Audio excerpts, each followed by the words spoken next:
Okay. You know? I started taking it. You want to make sure these are on, or else it won't scrape the blades. So these are called scraper blades, and all it does is just shave. As it's turning, it's shaving what's being frozen onto the thing. So that's why it's crucial to have all of these on and in place. And also, you see that little pivot right there? That little dent? You know, so this stuff like that is stuff you got to be mindful of. It wears down over time. And if it's not freezing properly, this is usually the first thing. These scraper blades. And probably just go online and order them. Okay. Probably come either individually or in a pack or four or whatever. You probably can find it online easily. Or you can call that, you know, you can have them call. But it's not somebody complaining saying it's not right. This is usually, it's not part of the PM kit. PM kit is usually stuff like this, the O-rings. You get leaking out the back of the machine, leaking out the front, the handles. First thing you want to look at the O-rings. They're supposed to be lubricated. If you break it down, they ought to be lubricated. And you don't want to wait too long not to break it down to lubricate.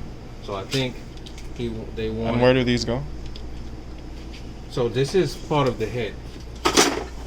This is part of when you pull. This is part of the draw handle. So when you pull the handle and it goes up and down, this is what's going up and down. So you pull the handle. That's gonna be here. You pull the handle. This right here is what's being pulled up and down. So over time, these O-rings wear down. You know.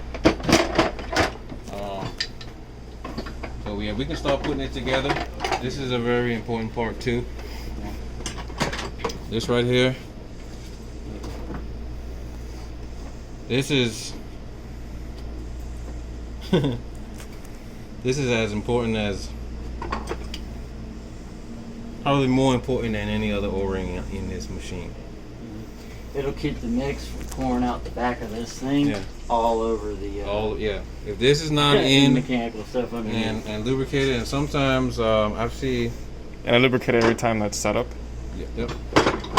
Every time it's So go to put it right back here, together. you can be generous with this right here. Everything else is just tiny. This right here, you can be very generous and get it all in there, because you want to make sure it stays lubricated, because this is the drive shaft. This is what's always running. So, and when you push it in the back, you know, it's going to stay lubricated and sealed. But if not, like what he said, this is the first thing that you put in the machine. Okay. Inside the barrel. This All right. is drive shaft. So what's the motor in the back? This is what you're connecting it to. Right. Okay. If you look inside the Look in barrel, there's a that hole right in the middle of the back, and if you can see all the way to the back. Okay. So that It where that lines brass up. ring is, and then It there's lines up with this right there. it'll fit inside there. There's a in the back of it. There's a rectangle socket for it to I plug saw it. into. So If your hands are small enough, you get back in there, and then It clicks. you find the little groove, and then push it in. yeah, you'll feel the lip of this, the inside lip of this, pop over the socket in the back. So you'll feel a pop. It won't. Okay. It may or may not be like audible, but you'll feel it when you're putting it in. I don't know, my hands are not that big. These spaceman barrels are small. Yeah, Let's try here's it. the other one. Yeah. What, this one? Okay, let me If it just. wasn't there, it wouldn't have that much friction. So what you're trying to do is you're trying to get that rubber boot over. These are the scraper blades. The metal part comes off the plastic part. You're gonna pull it off when you're going to clean it. They can be hard to pull apart, but when you're putting it together, they were off. I put them on. yeah, I know. And then this